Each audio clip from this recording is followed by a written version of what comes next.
Horror games are fun, but what happens when something outside of a horror game scares the hell out of you? Oh God! Have you played something marketed to kids and thought, man, this is a little too creepy for kids? Well, strap in because we're diving headfirst into childhood-ruining video game creeps. Before we begin, don't forget to subscribe and ring that bell to become part of our notification squad. Now let's look at 10 unnecessarily horrifying video game characters that scarred our childhood.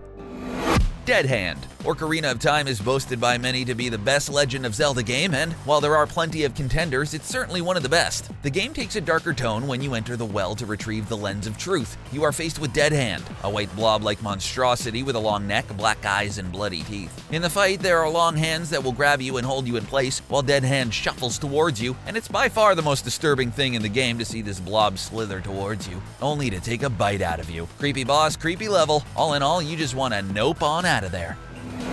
02. Ever since this little puffball landed on the scene, we have been going through Dreamland where enemies are so cute and friendly looking, you just have to wonder why they're the bad guys. However, there are some enemies in the Kirby franchise that break this mold. Zero first appeared in Kirby Dream Land 2 and was known only as the creator of dark matter. While he is defeated in the game, he returns as Zero 2 in Kirby 64. In this form, he comes back as a fallen angel and even bleeds from his eye in concept art. In fact, this is the first instance of blood in a Kirby game. Because of this, Zero and Zero 2 are definitely some of Kirby's most disturbing final bosses.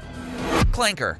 Banjo-Kazooie is regarded to many to be an instant classic. It was a bubbly and happy adventure game full of collectibles and levels bursting with originality. While there were many memorable characters in the game, none really stuck out like Clanker. Clanker appears in the third level when you are greeted by his many rows of teeth and big soulless eyes. Everything about this guy just doesn't sit right. He's a large mechanical shark with organic tissue, so he's actually a cyborg robot made to sit in sewer water, working as Gruntilda's garbage disposal system. Well, this guy just went from scary to tragic in a matter of seconds.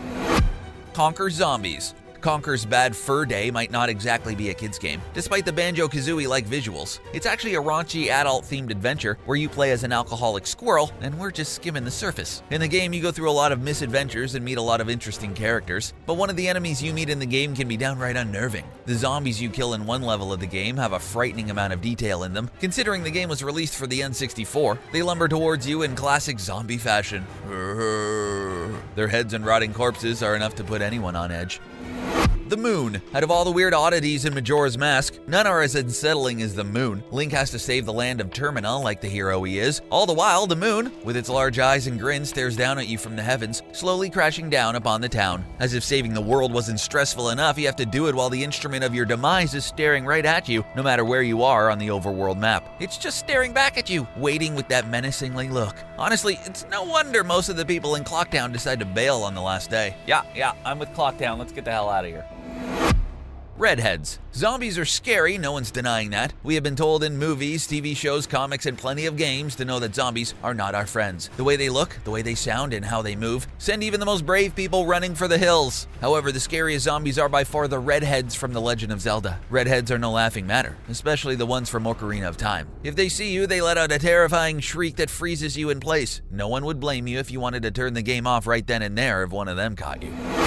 Skulltulas. Just like zombies, spiders are also creepy as hell. They are perhaps the most common phobia in the world for people to have, and who could blame them? The spider. However, the spider in Legend of Zelda are much worse. Skulltulas are a staple enemy in the franchise, being prominent in both Ocarina of Time and Majora's Mask. Yeah, get it off.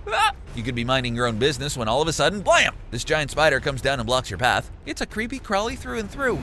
Killer Piano. It's one of the oldest horror cliches in the book, the lone haunted piano in the creepy old house, and it's a game that's as wholesome and innocent as Mario 64. In Big Boo's Haunt, there's a lone piano just sitting there doing nothing. You approach it and then clang! It comes to life with teeth and a jarring slam of the piano keys. Playing this for the first time, your heart skips a beat and you just book it out of there hoping to never go back in. But you still have plenty of stars to collect, so you'll probably see that man-eating piano again. Brain Andross. Throughout the Star Fox series, Andross has been the main antagonist for most of them. Andross was just a man. Well, he was actually a gorilla, but a simple and honest gorilla scientist. However, he soon lusted for power and was banished to the planet Venom, where he plots to take over the galaxy. In Star Fox 64, Andross is the final boss, and you have to face off against his giant floating head. Seems easy enough, right? You blow up his face, trying to ignore the fire and melting flesh, to reveal the real final boss is actually his brain. That's right, the real final boss to this game is the mind of Andross, and you now have to fight this weird disembodied head and eyeballs. I'm still having nightmares. Wrinkly Kong. Back in the good old days of 16-bit graphics, Wrinkly Kong was a nice and sweet old Kong that would help you along the way. Unlike Cranky Kong, she would give you advice on how to progress through the games, but sometimes the best ones leave us. In Donkey Kong 64, it's revealed Wrinkly Kong passed away. However, she still remains as a ghost to help you out. The problem is that when you summon her for help, there's a ghostly wail that can send shivers down your spine. She may be as sweet as she was in life, but her call can drain the color from anyone's face. And those are 10 unnecessarily horrifying video game characters that scarred our childhood. What do you think? Do you agree with our list? Are there any scary characters from kids' games we may have missed? Let us know in the comment section down below, and don't forget to subscribe to The Gamer for more exciting gaming content. Thanks for watching.